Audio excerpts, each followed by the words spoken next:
Hi friends, welcome to Bharat travel vibes. హిందువులకు ఎన్ని పండుగలున్నా వినాయక చవితి అంటే ఆ ప్రత్యేకత వేరు కదండి. మన ఇళ్లలోనే కాకుండా వాడవాడలా కూడా గణనాథుల్ని ప్రదర్శించి నవరాత్రులు నిర్వహిస్తాం.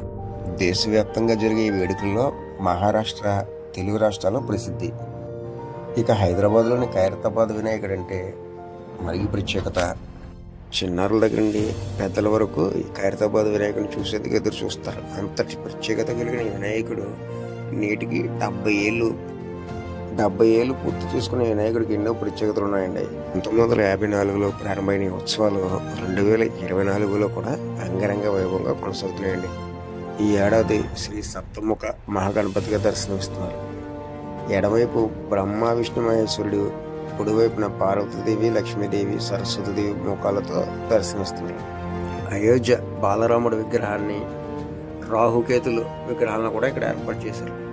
ఒకవైపు శ్రీనివాస కళ్యాణం, మరోవైపు శివపార్వతుల కళ్యాణం సెట్ను కూడా ఇక్కడ ఏర్పాటు చేశారు. వినాయక చవితి ప్రారంభమైనప్పటి నుండి ఉత్సవాలు పూర్తయ్యే వరకు పెద్ద ఎత్తున ఈ ప్రాంతానికి భక్తులు చేరుకుని స్వామివారిని దర్శించుకుంటున్నారండి.